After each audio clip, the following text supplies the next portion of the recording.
ॐ हरिः ॐ श्री गुरुभ्यो नमः। हरिः ॐ पार्थाय प्रतिबोधितां भगवता नारायणेन स्वयं व्यासेन ग्रथितां पुराणमुनिना मध्ये महाभारतम् अद्वैतामृतवर्षिणीं भगवतीम् अष्टादशाध्यायिनीम् अम्ब त्वामनुसन्दधामि भगवद्गीते भवद्वेषिणीम्। नमोऽस्तु ते व्यासविशालबुद्धे फुल्लारविन्दायतपात्रनेत्र येन त्वया भारततैलपूर्णः प्रज्वालितो ज्ञानमया प्रदीपः प्रपन्नपारिजाताय स्तोत्रवेत्रैकपाणये ज्ञानमुद्राय कृष्णाय गीतामृतदुहे नमः। सर्वोपनिषदो गावः दुग्धा गोपालनन्दनः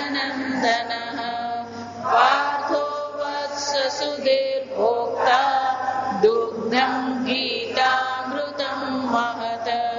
वसुदेवसुतं देवं कंसचाणूरमर्दनं देवकी परमानन्दं कृष्णं वन्दे जगद्गुरुं। भीष्मद्रोणतथा जयद्रथजला गान्धारनीलोत्पला शल्यग्राहवती कृपेण वहने कर्णेन वेलाकुला अश्वत्थामविकर्णघोरमकरा दुर्योधनावर्तिनी सोत्तीर्णा खलु पाण्डवैरणनदी कैवर्तकः केशवः पाराशर्यवचः सरोजममलं गीतार्थगन्धोत्कटम् नानाख्यानककेसरं हरिकथा सम्बोधनाबोधितम् लोके सज्जनषट्पदैरहरः पेपीयमानं मुदा भूयाद्भारतपङ्कजं कलिमल प्रध्वंसिन श्रेयसे। मूकं करोति वाचालं पङ्गुं लङ्घयते गिरिं यत्कृपातमहं वन्दे परमानन्दमाधवम्। यं ब्रह्मा वरुणेन्द्ररुद्रमरुतः स्तुन्वन्ति दिव्यैस्तवैः वेदैः साङ्गपदक्रमोपनिषदैः गायन्ति यं सामगाः ध्यानावस्थिततद्गतेन मनसा पश्यन्ति यं योगिनः यस्यान्तन्न विदुःसुरासुरगणाः देवाय तस्मै नमः। ॐ सहना भवतु सहनौ भुनक्तु सह वीर्यं करवावहै तेजस्विनावधीतमस्तु मा विद्विषावहै। ॐ शान्ति शान्ति शान्ति। छठो अध्याय। પહેલો શ્લોક. શ્રી ભગવાનુવાચ અનાશ્રિત કર્મ ફલમ અનાશ્રિત પછી વિસર્ગ છે, વિસર્ગ પછી ક. અનાશ્રિત કર્મ, અનાશ્રિત કર્મ ફલમ કાર્યં કર્મ કરોતિ યઃ સ સંન્યાસી ચ યોગી ચ ન નિરગ્નિર્ન ચાક્રિયઃ ન નિરગ્નિર્ન ચાક્રિયઃ.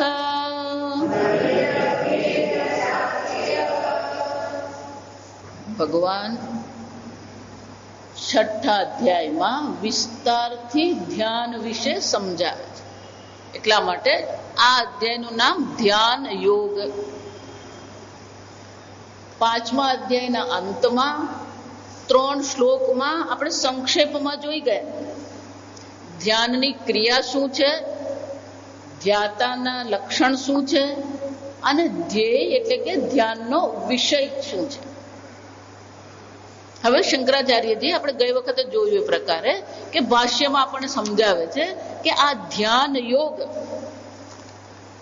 કોને માટે છે અને શા માટે છે. જો આ સમજ આરુરુક્ષો ગારુડસ્ય ચ શમઃ કર્મ ચ ઉભયમ કર્તવ્યત્વેન. શંકરાચાર્યજી બહુ સરસ કહે છે કે ધ્યાન કોણ કરી શકે. શંકર ભગવાન આગળ કહે છે જ આપણને કોણ ધ્યાન યોગ પર આરૂઢ થયેલો છે અને આરૂઢ થવાની જેને ઈચ્છા છે આરુરુક્ષુહુ, જેમ મુમુક્ષુહુ આપણે કહીએ ને મોક્ષની ઈચ્છાને શું કહેવાય મુમુક્ષુહુ, એ જ રીતે આરૂઢ થવાની ઈચ્છા છે એને શું કહેવાય આરુરુક્ષુહુ. એટલે ભગવાન કહે છે જેને ધ્યાન યોગ પર આરૂઢ થવું છે એના માટે કારણ શું છે. કર્મ કર્તવ્યત્વેન અભિપ્રેતમ, કર્મનું અનુષ્ઠાન. સામાન્ય રીતે એવું માનવામાં આવે કર્મણા બધ્યતે જંતુઃ વિદ્યયા વિમુચ્યતે. આ કર્મ કેવા છે, બંધનકારક છે. ગમે એવું મહાન પુણ્ય કર્મ તમે કરો પણ એ કર્મ તમને શું કરશે, કર્મ ફળ આપશે. એ કર્મ ફળ મળ્યું તો શું થવાનું, કર્મ ફળ ભોગવવા માટે નવો જન્મ ધારણ કરવો જ પડવાનો. તો પુણ્ય પણ છેવટે સોનાની સાંકળ છે. એ આપણને શું કરે, આ જન્મ મરણના ચક્કરને ગતિમાન કરે છે. એટલે સામાન્ય રીતે લોકોને એવું હોય કે આ કર્મ કરીને શું કરવું. એટલે ભગવાન કહે છે કર્મ ઉપયોગી છે. પાંચમા અધ્યાયમાં આપણે જોઈ ગયા બ્રહ્મણ્યાધાય કર્માણિ સંગમ ત્યક્ત્વા કરોતિ યઃ ન સ લિપ્યતે પાપેન પદ્મપત્ર ઇવ અંબસી.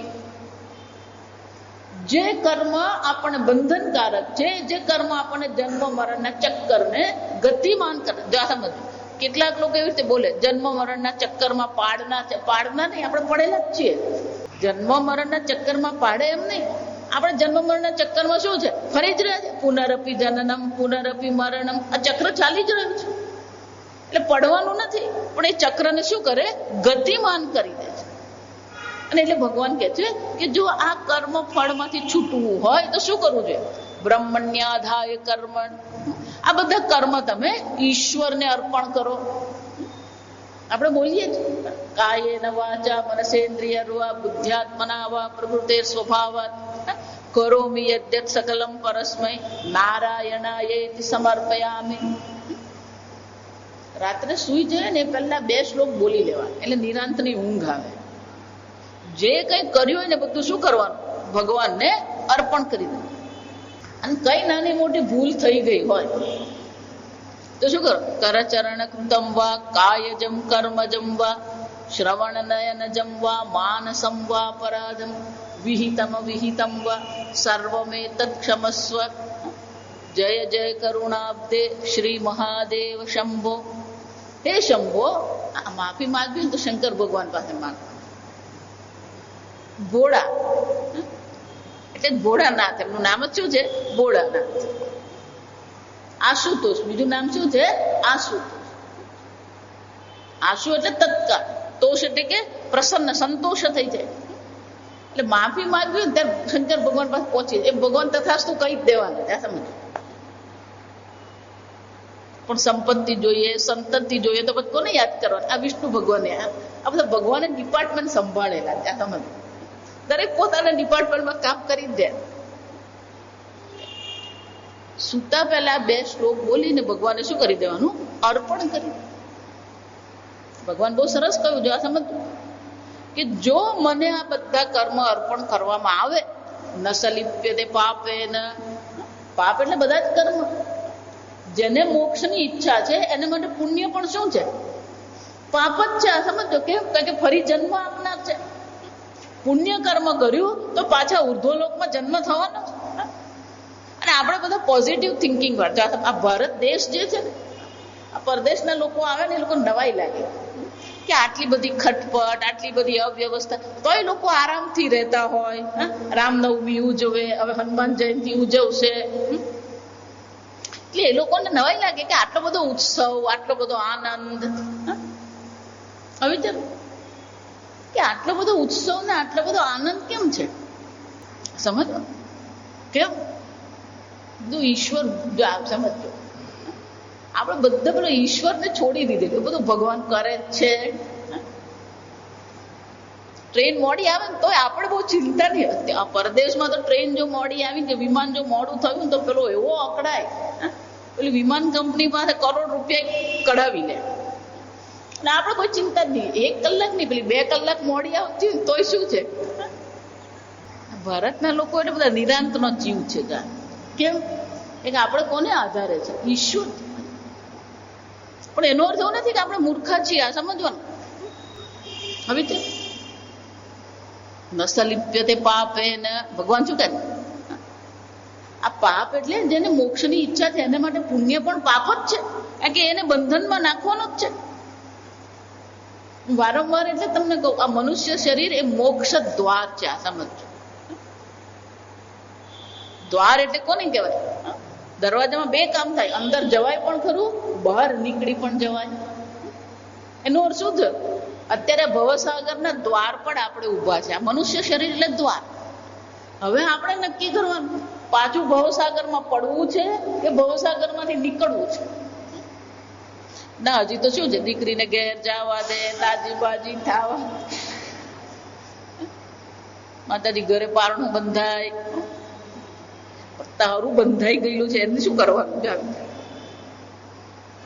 આ વિચાર, પેલો બંધનનો અનુભવ જ નથી આપણને. આપણને શું લાગે? ભગવાન બહુ સરસ. એટલે આ કર્મ જે બંધનકારક છે એ જ કર્મ જો તું મને અર્પણ કરી દેશે તો એ જ કર્મ તારા માટે શું છે? અંતઃકરણ શુદ્ધિનું કારણ બનશે. 5મા અધ્યાયમાં ત્યાં ભગવાને કીધું, યોગિનઃ કર્મ કુર્વંતી સંગમ ત્યક્ત્વા આત્મશુદ્ધયે. આ યોગી છે એ પણ કર્મ કર્યો, કર્મનો ત્યાગ નથી કર્યો. જ્યાં સમજો, કર્મનો ત્યાગ કરવાનો જ નથી. જેને આ ધ્યાન યોગ પર આરૂઢ થવું છે એને આ કર્મનો ત્યાગની કોઈ શક્યતા જ નથી. એને કર્મ કરવાનું છે. ઈશ્વર અર્પણ બુદ્ધિથી કર્મ કરવાનું છે. જ્યારે કર્મ ફળ મળે છે તો પ્રસાદ બુદ્ધિથી આપણે અપનાવીએ તો શું થશે? આત્મશુદ્ધ એ અંતઃકરણ શુદ્ધિ માટે છે. અને એટલે ભગવાન અહીંયા 6થા અધ્યાયમાં કહેશે, આપણને એ જ શંકરાચાર્યજી કહી રહ્યા છે કે જ્યાં સુધી ધ્યાન યોગ પર આરૂઢ થવાનું અધિકારીત્વ આપણે પ્રાપ્ત કરતા નથી ત્યાં સુધી કર્મનો ત્યાગ કરવાનો નથી. કર્તવ્યત્વેન, શંકરાચાર્યજી કહે છે આ કર્તવ્ય છે. કર્તવ્ય કર્મ હોવું જ જોઈએ. અને આ પ્રકારથી કેમ? સમઃ કર્મ વિષય ભેદે. પણ જે આ અધિકારી બની ગયો છે, જેનું મન શાંત થઈ ગયું છે, જેનું અંતઃકરણ શુદ્ધ થઈ ગયું છે, એને માટે શું છે? સમઃ કારણ ઉચ્યતે. સમ એટલે કે સર્વનો ત્યાગ કરીને સંન્યાસી બની. એટલે શંકરાચાર્યજી કહે છે, આશ્રમીણામ કશ્ચિદ યોગમ આરુરુક્ષુ ભવતિ આરુઢઃ કશ્ચિદ અન્ય ન આરુરુક્ષવઃ ન ચ આરુઢઃ. બે પ્રકારના, જેને ધ્યાન યોગ પર આરૂઢ થવાની ઈચ્છા છે અને જે આરૂઢ થઈ ગયો છે. આશ્રમીનામ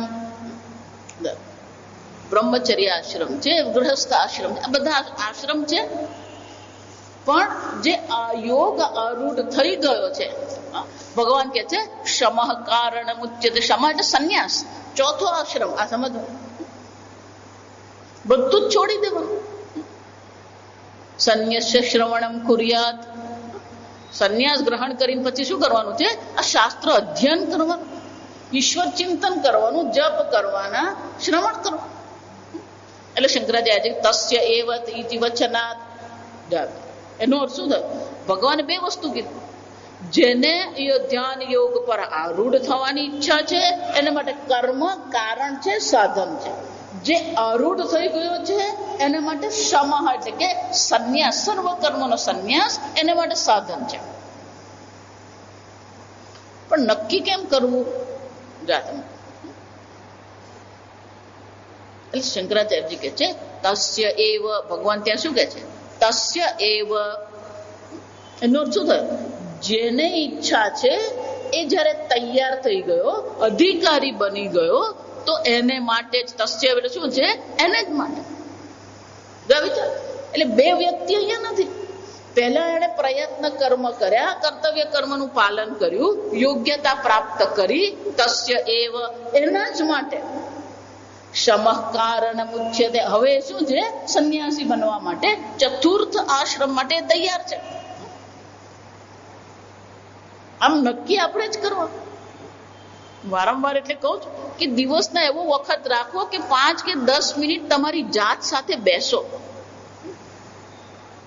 આજે મોબાઈલ આવી ગયો ને એટલે બધાના હાથમાં શું હોય? નવરો પડ્યો નથી, શું શરૂ થઈ જાય? આ કોમ્પ્યુટર, મોબાઈલ, ફોન, આ વ્યસન છે. મોબાઈલ પણ શું છે? વ્યસન છે. જેમ પહેલા પેલું ઘડિયાળ, ડાબા હાથમાં ઘડિયાળ પહેરીએ ને, હાથનું ઘરેણું, એમ હવે મોબાઈલ પણ શું બની ગયો? હાથનું ઘરેણું. આપણા દેશમાં આજે છે ને શાંતિ છે. પરદેશમાં આ વ્યસન મુક્તિ માટેના કાર્યક્રમ શરૂ થઈ ગયા. પેલો આખો દિવસ વિડીયો ગેમ પર એને શું પડી ગઈ હોય? આદત પડી ગઈ. જ્યાં એનું મન નવરું પડ્યું નથી અને શું કરે? વિડીયો ગેમ રમે, કોમ્પ્યુટર પર બેસે, ટીવી રમે. જો આમ TV, computer, video game, mobile, આ 4 વસ્તુ પણ હવે શું થઈ ગઈ? એક વ્યસન થઈ ગયું. અને બાળકોને એમાંથી છોડાવવા માટે શું કરવું પડે? પેલા મનોચિકિત્સક પાસે લઈ જવું પડે, વ્યસન મુક્તિના કાર્યક્રમ કરવા પડે. આવી જ આપણી જાત સાથે આપણે બેસી શકીએ છીએ. ધ્યાન એટલે કે you give appointment to your self. તમારી જાતને તો એપોઇન્ટમેન્ટ આપો. આવી જ એટલે શંકરાચાર્યજી કહે છે એ તમને પોતાને ખબર પડી જ જાય. આપણે આપણી જાત સાથે બેસી શકીએ છીએ, આપણે આપણી જાતનો સામનો કરી શકીએ છીએ. આખી દુનિયાનો સામનો કરીએ છીએ, પણ આપણી જાતનો સામનો કરવાનો હોય ત્યારે આપણી હાલત શું થઈ જાય? આવી જાય. અને એટલે શંકરાચાર્યજી કહે છે ભગવાન સ્વયં જ કહે તસ્ય એવ. તસ્ય એટલે કે એને જ માટે. જેને ઈચ્છા છે એ જ જયારે અધિકારી બની ગયો તો એને જ માટે સંન્યાસ છે. એનો શું થયું?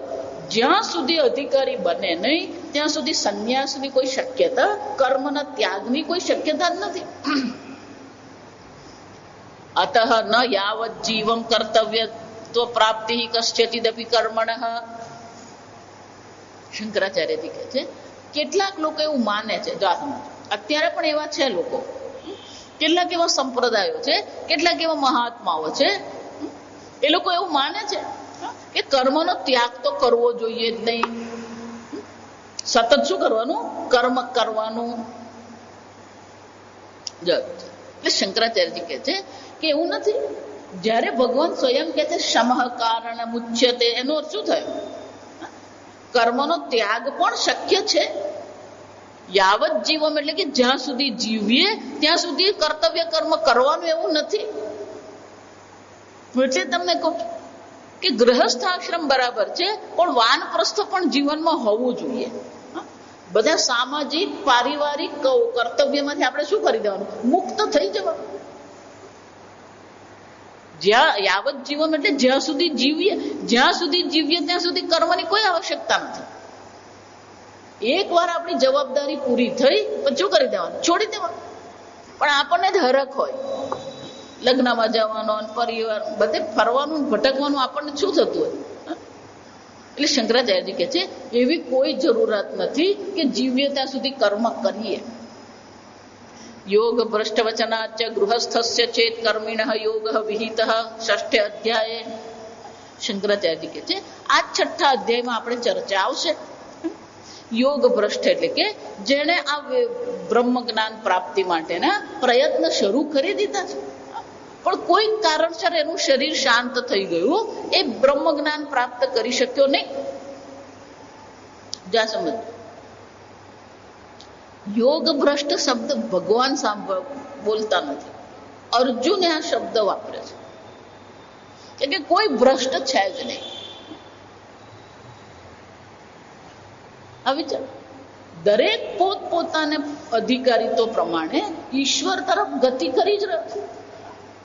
કોઈક ઈશ્વર સુધી પહોંચી જાય છે, કોઈક નથી પહોંચ્યો એટલે ભ્રષ્ટ ન કહેવાય.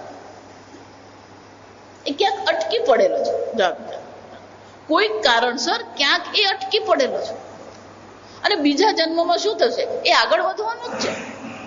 લભતે પૌર્વદેહિકમ, ભગવાન ત્યાં 6ઠા અધ્યાયમાં અંતમાં જ આવશે.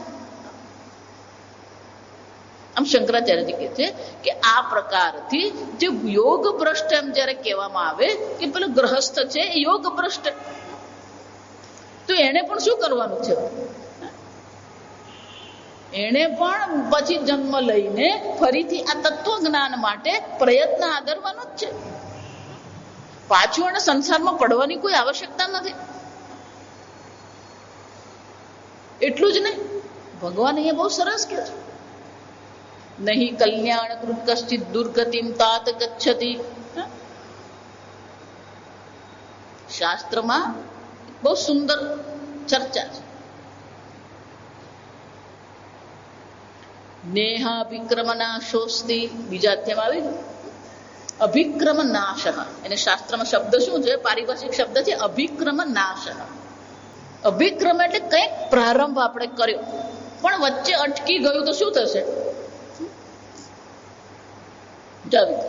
ધારો કે મલેરિયાનો રોગ છે, તાવ આવે છે, આપણે 2 દિવસ દવા લીધી, એને દવા લેવાનો શરૂઆત આપણે કરી દીધી, પણ જો 2 દિવસ દવા લીધા પછી 2 દિવસ દવા ન લે તો શું થઈ જાય?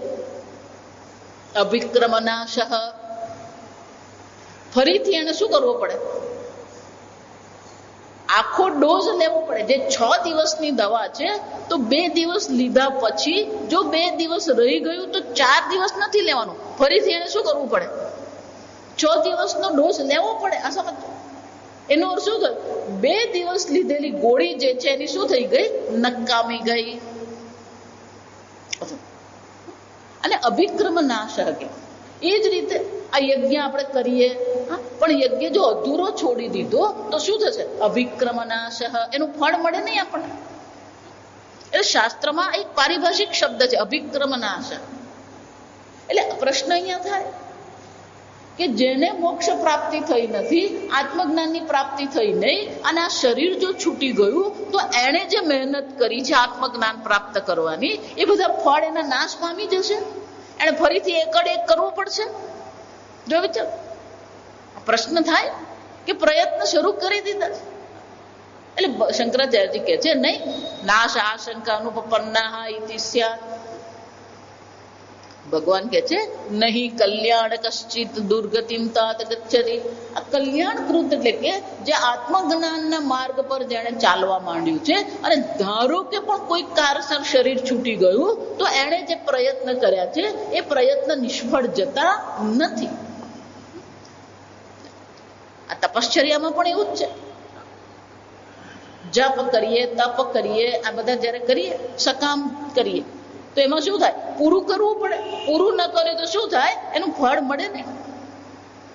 અને એટલે શંકરાચાર્ય કહે છે પણ ભગવાન સ્વયં આપણને કહેવાના છે કે જે પ્રયત્ન તમે કર્યા છે એ પ્રયત્ન નિષ્ફળ જતા નથી.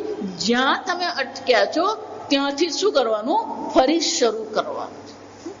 અવશ્યમ હિ કૃતમ કર્મ કામ્યમ નિત્યમ મોક્ષસ્ય નિત્યત્વાत् અનારભ્ય સ્વમ ફલમ આરભતે એવ. શંકરાચાર્યજી કહે છે અવશ્યમ હિ કૃતમ કર્મ કામ્યમ નિત્યમ વા. એનો અર્થ શું થયો? અવશ્યમ, અવશ્યમ એટલે કે અવશ્ય કામ્ય કર્મ અને નિત્ય કર્મ. નિત્ય કર્મ એટલે આપણે રોજ જે પૂજા પાઠ કરીએ, આપણું કર્તવ્ય કર્મનું પાલન કરીને શું કહેવાય? નિત્ય કર્મ કહેવાય. કામ્ય કર્મ એટલે કે આપણી ઈચ્છાની પૂર્તિ માટે આપણે જે કર્મ કરીએ છીએ. આપણે ગુજરાતમાં બહુ સરસ છે, બાધા રાખે. મારા છોકરાના લગ્ન થઈ જાય, આઈસ્ક્રીમ ખાઈશ નહીં, મીઠાઈ ખાઈશ નહીં. આ બધી મમ્મીઓ બધી જાત જાતની બાધાઓ રાખતી. 12માં છોકરાને 99% આવે તો માતાજી તમને ચૂંદડી ચડાવીશ. જાત જાતની બાધાઓ રાખ્યા. અને સકામ કર્મ કહેવાય. આ બધા શું કહેવાય? સકામ. કોઈક ઈચ્છાની પૂર્તિ માટે આપણે કર્મ કરીએ. શંકરાચાર્યજી કહે છે આ નિત્ય કર્મ અને સકામ કર્મ જે છે એનાથી મોક્ષની પ્રાપ્તિ થવી શક્ય નથી. સમજો બરાબર.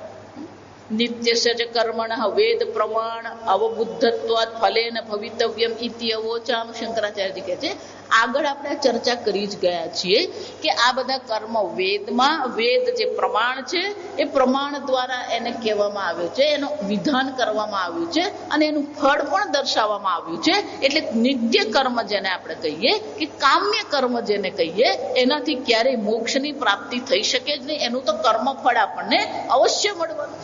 કર્મણી તો પછી શું કરીએ? અનારભ્ય તો કે આપણે આરંભ જ નહીં કરીએ, કોઈ કર્મ જ નહીં કરીએ, ચાલે કે નહીં? બે વસ્તુ, નિત્ય અને કામ્ય કર્મ મોક્ષ નહીં આપી શકે અને ધારો કે એનો આરંભ નહીં કરો તોય મોક્ષ મળી જશે. બીજા તેમાં જોઈ ગયા કર્મણા અનારંભાત. કર્મનો તમે આરંભ ન કરો એટલે પણ મોક્ષ તમને મળવાનો નથી. કારણ કે કર્મ કર્યું એટલે કર્મફળ અવશ્ય ઉત્પન્ન થવાનું જ છે. અને જો તમે એમ કહો કે નહીં કર્મફળ નહીં ઉત્પન્ન થાય તો શંકરાચાર્યજી કહે છે વેદસ્ય આનર્થક્ય પ્રસંગાત ઇતિ. તો પછી આપણા વેદ શું થઈ જશે?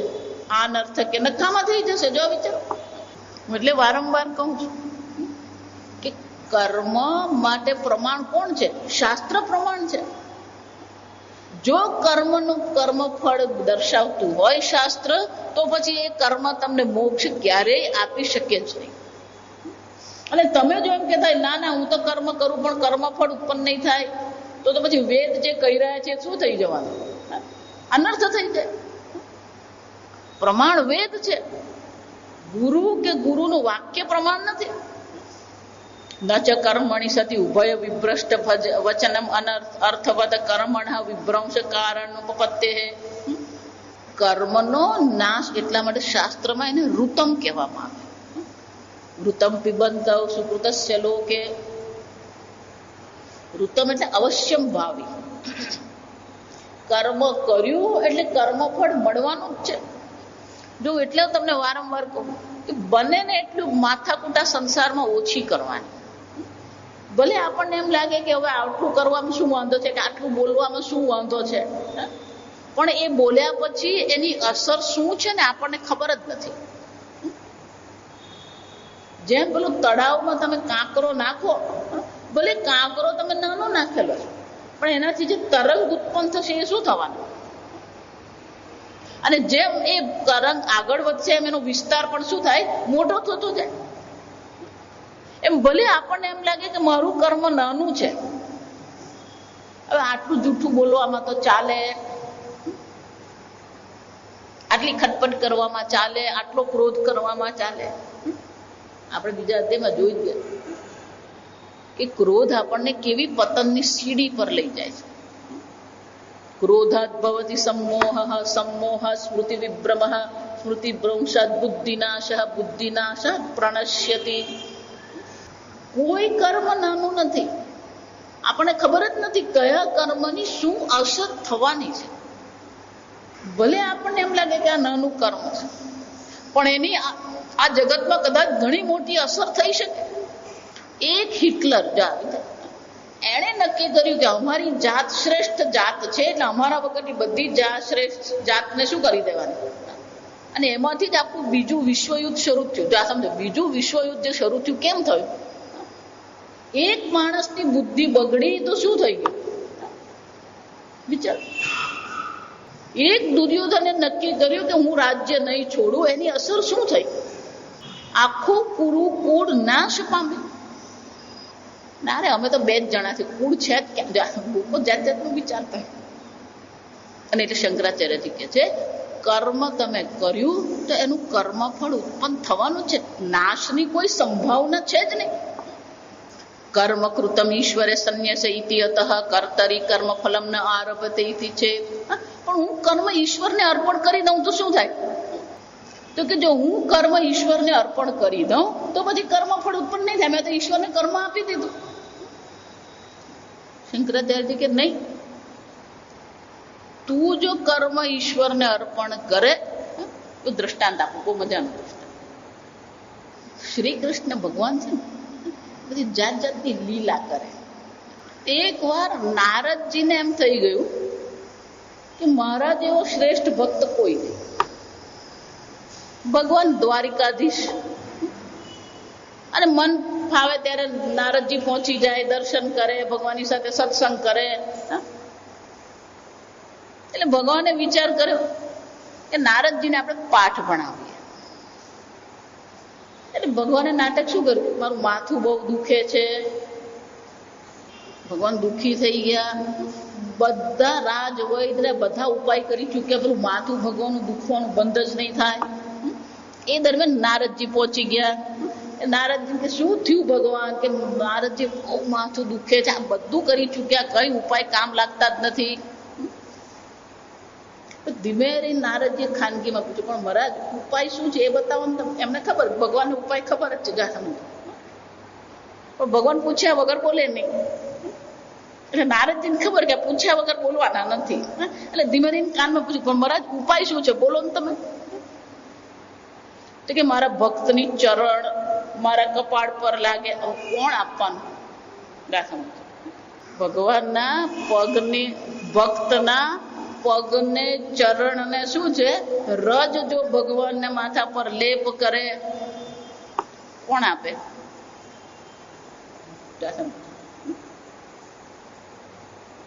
કોઈ તૈયાર જ નહીં. નારદજી સહિત કોઈ તૈયાર જ નહીં. કેમ? પાપ લાગે. એટલે વળી પાછું કાનમાં પૂછ્યું, પણ મહારાજ કોણ આપવાનું છે એ કહી દો ને.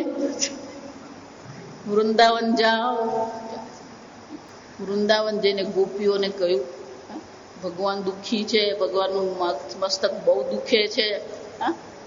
કે નારદજી ઉપાય શું છે? કે તમારી ચરણ રજ આપો, જોઈએ એટલી કોથળા ભરીને લઈ જાઓ, ચિંતા જ નથી. પણ નારદજી શું બોલે ગોપી તને ખબર છે? કે આ મને ખબર છે. જો સમજો, આપણને એમ લાગી રહ્યું છે કે ગોપી જો એના ચરણ રજ ભગવાનના કપાળ પર, લલાટ પર લગાવશે તો એને પાપ લાગશે. તો ખરેખર પાપ લાગશે? ભગવાનને પીડામાંથી મુક્ત કરવા માટે આપ્યું તો પછી એ શું કરશે? જો શંકરાચાર્ય જે કહી રહ્યા છે સમજો. અધિકતર ફલ હેતુત્વોપત્તે હે. ભગવાનને જો પીડામાંથી મુક્ત કરવામાં આવ્યા તો એનું ફળ તો શું થશે? અધિકતર ફલમ. એનું ફળ અનેક ગણું હશે. વિચાર. એવો જ પ્રસંગ બીજો છે. ગંગામાને જયારે અહીંયા ભગીરથે જયારે ગંગામાનું અહીં અવતરણ કર્યું, સ્વર્ગમાંથી ગંગા માતા આવી હતી, પણ પૃથ્વી પર એટલો પ્રભાવ હજી ગંગાનો હતો નહીં. એટલે માં ગંગાને કહેવામાં આવ્યું કે તમારે એટલી તપશ્ચર્યા કરવી પડશે કે આ પૃથ્વી પર પણ તમારું શું થાય? વર્ચસ્વ કરે. બધે નારદજી જ આવતા હોય આ સમજવા. એટલે માં ગંગાને એવું કહેવામાં આવ્યું કે કોઈ પોતાનું જન્મોજન્મનું પુણ્ય જો તમને આપી દે તો તમે નંબર 1 થઈ જાઓ. પણ કોણ પુણ્ય આપે? પુણ્ય જો બધું આપણે આપી દઈએ તો પછી આપણા ખાતામાં રહેશું, પાપ જ રહી જાય. આ સમજો, કોઈ આપવા તૈયાર નહીં. એટલે નારદજી ઉપાય કર્યો. આ તાપી માતા છે ને સૂર્યપુત્રી કહેવાય. સૂર્યનારાયણના 4 બાળકો, ધર્મરાજ એટલે યમરાજ જે છે, અને સૂર્યપુત્રી તાપી માતા, એ જ રીતે શનિદેવ અને યમુના. એટલે નારદજીને ખબર સૂર્યપુત્રી એટલે તેજસ્વી. એટલે તાપી માતા પાસે આવીને કે તમારું પુણ્ય તમે માં ગંગાને આપો. એટલે માં ગંગાને એમણે શું કર્યું? બધું પુણ્ય અર્પણ કરી દીધું. પણ નારદજીએ શાના માટે આપવાનું ને એ નહીં કીધું, એટલે કપટ કર્યું. આ સમજો, એમણે શું કર્યું? કપટ કર્યું. એટલે તાપી માતા નારાજ થઈ ગયા, અને એને કારણે આ કપટ કર્યું એનું ફળ, જો હું તમને કહું ને, એક નાનું પણ કર્મ હશે ને એનું ફળ તમને નથી ખબર કેટલું મળે. નારદજીને ગળતીનો રોગ થઈ ગયો. કપટને કારણે શું થયું? એમના શરીરના અંગ બધા ગળવા માંડે. ગળતી કહેવાય. ગળતીનો રોગ થઈ ગયો. એટલે વિચાર કર્યો કે હું કરવું શું, આમાંથી છૂટવું કેમ? મેં આગળ કહ્યું ને, આનંદ પ્રમોદ કરવો હોય તો વિષ્ણુ ભગવાનને યાદ કરો, પણ દુઃખમાંથી છૂટવું હોય ને એટલે આપણે શંકર ભગવાનને યાદ કરવાના. એ ભોળાનાથ. એટલે કોકે કહ્યું કે સૂર્યપુત્રી જે છે એના જ કિનારા પર બેસીને તમે શંકર ભગવાનનું શું કરો? ઉપાસના કરો. આ શંકર ભગવાન જ તમને આમાંથી છોડાવી શકે. એટલે નારદજીએ શું કર્યું? ત્યાં ઉપાસના કરી તાપી કિનારે.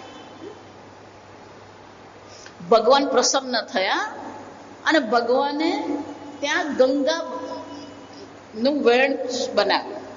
અત્યારે પણ એને નારદી ગંગા કહેવામાં. બારડોલી પાસે જાઓ ને ત્યાં એને ગળતેશ્વર કહેવાય. એ ગળતીના રોગમાંથી નારદજીને મુક્તિ મળી હતી, એટલે મહાદેવનું નામ શું છે? ગળતેશ્વર મહાદેવ. એને ગળતેશ્વર મહાદેવ પાસે તમે ત્યાં જાઓ તો ત્યાં તાપી કિનારા પર જ છે. પણ ત્યાં બાજુમાં તમે જુઓ ને તો એક બીજો નાનો વેણ છે પાણીનો. ગમે એટલી ગરમી હોય ને એ પાણી ત્યાંથી નીકળતું, એને નારદી ગંગા કહેવામાં. એ નારદી ગંગા ત્યાં પ્રગટ થઈ. નારદજીએ ત્યાં સ્નાન કર્યું અને ગળતી રોગમાંથી મુક્ત થયા. તાપી માતાએ બધું પુણ્ય ગંગાને આપ્યું, તો એમના ખાતામાં ખાલી પાપ જ રહી જશે. પુણ્યનું દાન કરવાનું પણ શું છે? પુણ્ય છે. અધિકતર ફલમ. સમજાય શું કહેવામાં? એટલે ભગવાન કહે છે કે કર્મનો ત્યાગ કરવાથી કંઈ તમારે ગુમાવવાનું નથી. ખરેખર તો શું થવાનું? અનેક ઘણું ફળ તમને મળે છે. અને એટલે શંકરાચાર્યજી કહે છે કર્મનો ત્યાગ કરવો એટલે કે કર્મ જ્યારે આપણે ઈશ્વરને અર્પણ કરીએ છીએ તો આપણને વધારે ફળ મળે છે. એટલું જ નહીં, એ વિશેષ ફળ મળે છે જે આપણા અંતઃકરણને શુદ્ધ કરનાર છે, આપણા અંતઃકરણને પ્રસન્ન બનાવનાર છે. અને એટલે શંકરાચાર્યજી કહે છે ન ઈશ્વરે સંન્યાસસ્ય અધિકતર ફલ હેતુત્વોપપત્તેઃ. ઈશ્વરને જો તમે સર્વ કર્મ અર્પણ કરી દેશો તો તમને વિશેષ કર્મ ફળની પ્રાપ્તિ થશે. અને એટલા માટે શંકરાચાર્યજી કહે છે કે આ બહુ તર્ક ઉપપત્તિ એટલે કે આ તર્કબદ્ધ વસ્તુ છે, આમાં કોઈ પ્રકારે શ્રદ્ધા કે નહીં. જો તમે આ પ્રકારથી ઈશ્વરને અર્પણ કરશો તો તમને વિશેષ ફળ પ્રાપ્ત થશે. અને એ વિશેષ ફળ ક્યાં કામ આવશે? મોક્ષાય એવ ચેત. અને એ જ કર્મ જે તમે ભગવાનને અર્પણ કર્યા એ જ કર્મ તમને મોક્ષ માર્ગ માટે ઉપયોગી થશે. શાસ્ત્રમાં એને આધ્યાત્મિક પુણ્ય કહેવામાં આવે. સ્વર્ગની પ્રાપ્તિ થવી, ધનની પ્રાપ્તિ થવી, પુત્ર પ્રાપ્તિ થવી, આ બધાને આધિભૌતિક પુણ્ય કહેવાય. પણ મોક્ષ માટે આપણને કયા પુણ્યની જરૂર છે? આધ્યાત્મિક પુણ્યની જરૂર છે. અને એટલા માટે અધિકતર ફલ એટલે કે આ આધ્યાત્મિક પુણ્યની પ્રાપ્તિ થશે. જે આધ્યાત્મિક પુણ્ય આપણને શું કરશે? આ શાસ્ત્ર અધ્યયન માટે, ઈશ્વર ચિંતન માટે, ઈશ્વરની ભક્તિ માટે આપણને ઉપયોગી થશે. જો એટલા માટે આપણે કહીએ કે ઈશ્વરની કૃપા હોય ને તો જ ભગવાનનું નામ લેવાય. ઈશ્વરની કૃપા એટલે આધ્યાત્મિક પુણ્ય. ગમે એટલું આપણે લોકોને કહીએ ને ચાલો ને ગીતાના પ્રવચન, એ નહીં આવે. જો તમે અને ધારો કે આવે કરો ને બળજબરી, એના મગજમાં કશું ઉતરે ને, એ બધું ઉપરથી જ જાય. એટલે ધારો કે આપણને પ્રવચન બહુ ગમ્યું હોય એટલે આપણે હરખે હરખે એમને પૂછે કેવું લાગ્યું પ્રવચન, ઠીક છે. હવે આધ્યાત્મિક પુણ્ય હોય ને તો જ વેદાંત સમજ પડે, આ સમજવાનું. અને એટલે શંકરાચાર્યજી કહી રહ્યા છે કે ઈશ્વરને આપણે અર્પણ કરીએ, અને જો ઈશ્વરને આપણે અર્પણ કરતા રહીશું તો ધીમે ધીમે આપણું મન પણ શું છે, એ યોગમાં આરૂઢ થવા માટે અધિકારી બની જશે. અને એટલે શંકરાચાર્યજી કહે છે ભગવાન કર્મનો ત્યાગ કરવાની ના એટલા માટે પાડે છે કે કર્મ દ્વારા જ તમારે તૈયાર થવાનું છે. જે કર્મ તમને બંધનકારક છે એ જ કર્મ તમારા માટે શું થશે, ધ્યાન યોગ માટે ઉપયોગી થઈ જશે. હું એટલે તમને વારંવાર કહું, પહેલા દિવસથી, આજે 20 વર્ષથી હું ભણાવું છું, પહેલા દિવસથી હું બધાને કહેતા, તમે જ્યાં છો એ પરિસ્થિતિ બદલીને જો તમે સુખી થવાનો પ્રયત્ન કરી રહ્યા છો તો તમે સુખી નહીં થાવ. આ સમજો. આપણે એમ માનતા હોય કે હું આશ્રમમાં જઈને રહું અને પછી ત્યાં બહુ મજા કરું. કેટલા દિવસ? જેટલા આશ્રમમાં જાય ને એ 2 દાડો થઈને બેઠો હોય. આશ્રમ 2 દિવસ જ એ શાંતિથી બેઠો, ત્રીજે દિવસથી શરૂ થઈ જાય, ક્યાંથી આવ્યા એ પાછું ચાલુ. ઇન્ટરવ્યુ લેવા મોકલો તને આશ્રમમાં, કેટલા છોકરા પણ નહીં ગયા. ભગવાન અર્જુનને કહે છે કે અર્જુન, તું યુદ્ધમાંથી ભાગીને સુખી થવાનો પ્રયત્ન કરે છે. યુદ્ધમાંથી ભાગીને કોઈ સુખી થઈ શકે નહીં. યુદ્ધ એટલે તમારી સામે જે કર્તવ્ય કર્મ છે, બદલીને સુખી થવું ને એ મૂર્ખતા છે. આ સમજો. તમે જ્યાં છો ત્યાં જ રહીને તમારી ભાવના બદલીને પછી જો તમારા જીવનમાં પરિવર્તન છે કે નહીં. પણ સતત આપણા મનમાં શું છે, વિરોધ છે. વિચાર આગળ જોઈ હતી આપણે 5મા અધ્યાય, સ્પર્શાન કૃત્વા બહિઃ બાહ્યાન. આ બધું અંદર ભરીને આપણે બેઠા છે. પેલો આવો છે ને પેલા આમ કર્યું ને આને આમ કર્યું ને આમ કરે ને ઉમારે આમ થયું, બધું અંદર આપણે ભરીને બેઠા છે. એટલે ભગવાન શું કે છે, પહેલા તમારા હૃદયને ખાલી કરો.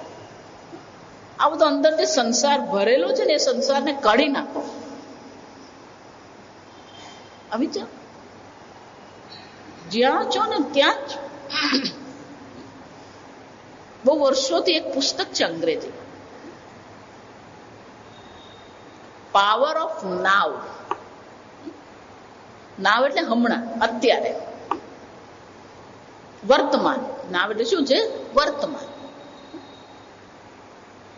જો તમે વર્તમાનમાં સુખી નથી તો એનો અર્થ શું થયો, આ જ વર્તમાન ભૂતકાળ બનવાનું, અને ભવિષ્યકાળ પણ આવશે ત્યારે શું બનીને આવવાનું, વર્તમાન બનીને જ આવશે. જો તમને વર્તમાનમાં તમે સુખી નથી તો ભૂતકાળમાં તમે સુખી નથી હોવાના, અને ભવિષ્યકાળમાં તમે સુખી થઈ શકો છો.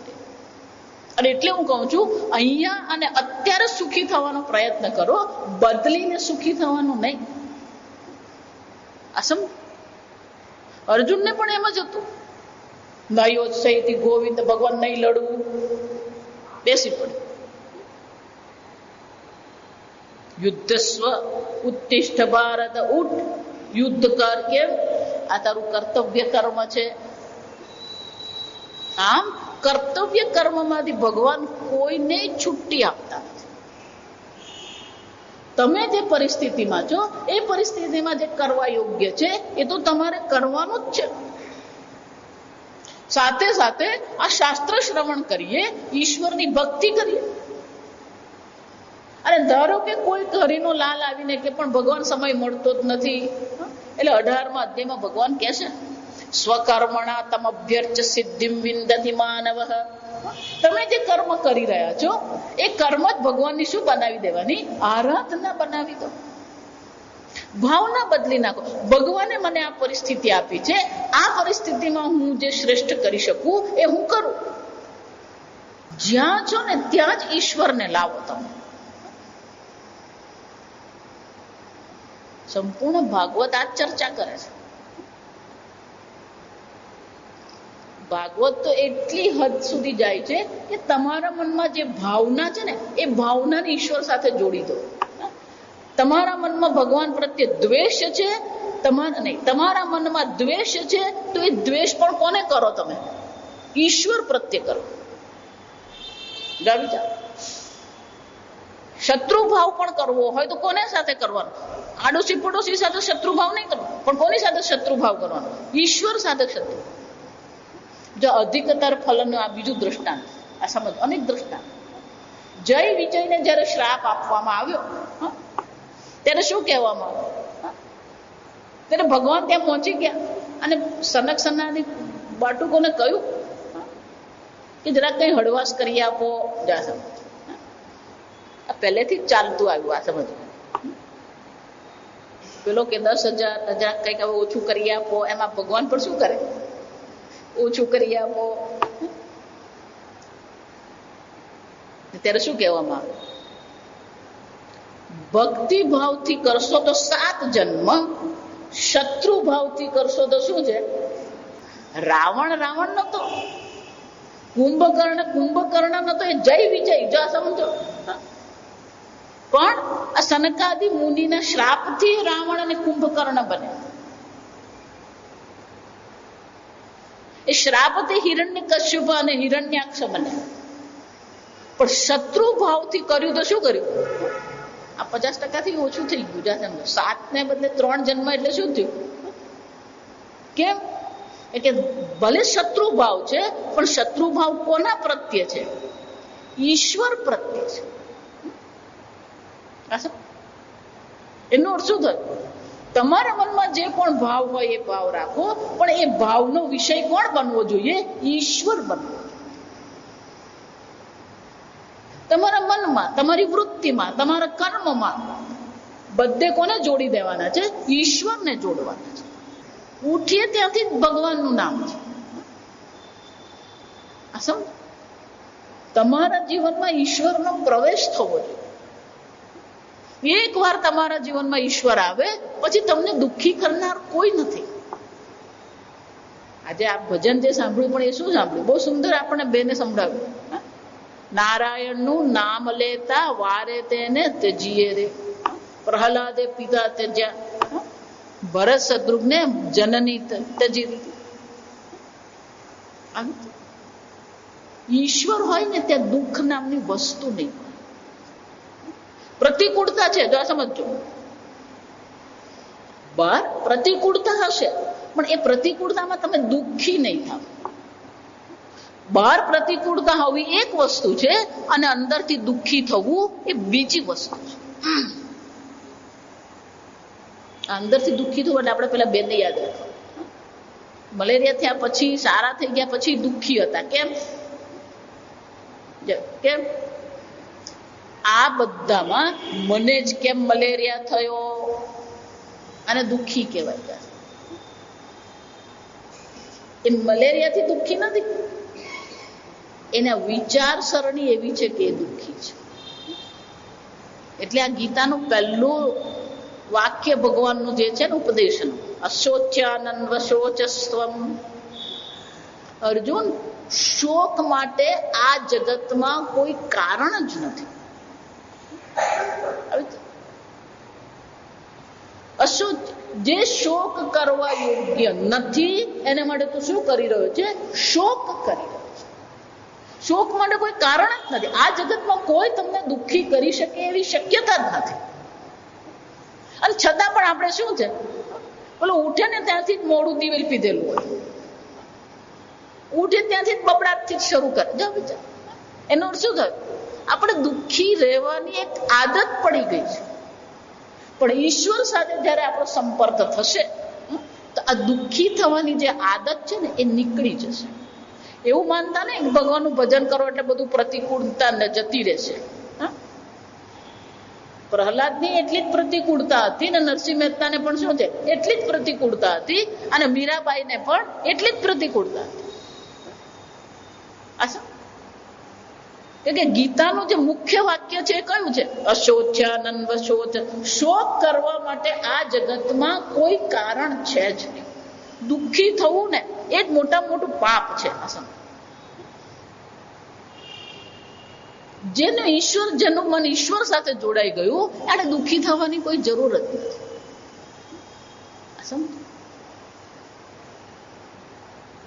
અને એટલા માટે ઈશ્વર સાથે આપણું મન જોડાયેલું રહે. આપણા કર્મ મનસા વાચા કર્મણા, ભજનમાં પણ શું કીધું? મનથી, વાણીથી, કર્મથી આપણે શું કરીએ? ઈશ્વર સાથે જોડાય. અને એટલે ભગવાન શંકરાચાર્યજી કહી રહ્યા છે કે મોક્ષ જો તમને ઈચ્છા છે તો મોક્ષ માટે પરિસ્થિતિ બદલવાની નથી. જ્યાં છો ત્યાં જ રહીને તમારી ભાવના બદલી નાખો તો તમારું જીવન આનંદ પ્રમોદ બની જશે. અને એકવાર તમારું મન પ્રસન્ન છે, પ્રસન્ન ચેતસો યાસી બુદ્ધિ પર્યવતિષ્ઠતિ, એકવાર જો તમારું મન પ્રસન્ન થઈ ગયું તો આત્મજ્ઞાન પ્રાપ્ત કરવું કોઈ પ્રકારે પણ અઘરું નથી. અને એટલે શંકરાચાર્ય કહે છે ભગવાન કર્મના ત્યાગની વાત કરતા નથી, પણ કર્મ પ્રત્યેની ભાવના બદલવાની વાત કરે છે. જે ભાવના તમને અધિક ફળ આપશે, અંતઃકરણ શુદ્ધિ આપશે, જે તમને ધ્યાન યોગ માટે અધિકારી બનાવશે. આગળ આપણે આવતીકાલે. ઓમ સ્વસ્તિ પ્રજાભ્યઃ પરિપાલયન્તાં ન્યાયેન માર્ગેણ મહિં મહિષાઃ ગોબ્રાહ્મણેભ્યઃ શુભમસ્તુ નિત્યં લોકા સમસ્તા સુખિનો ભવન્તુ કાલે વર્ષતુ પર્જન્યઃ પૃથ્વી સસ્યશાલિની દેશોऽયં ક્ષોભરહિતઃ બ્રાહ્મણા સन्तુ નિર્ભયાઃ. ઓમ સર્વેષાં સ્વસ્તિર્ભવતુ, સર્વેષાં શાંતિર્ભવતુ, સર્વેષાં પૂર્ણં ભવતુ, સર્વેષાં મંગલં ભવતુ, સર્વે ભવन्तુ સુખિનઃ, સર્વે સन्तુ નિરામયાઃ, સર્વે ભદ્રાણિ પશ્યन्तુ મા કશ્ચિદ દુઃખભાગ ભવેत्.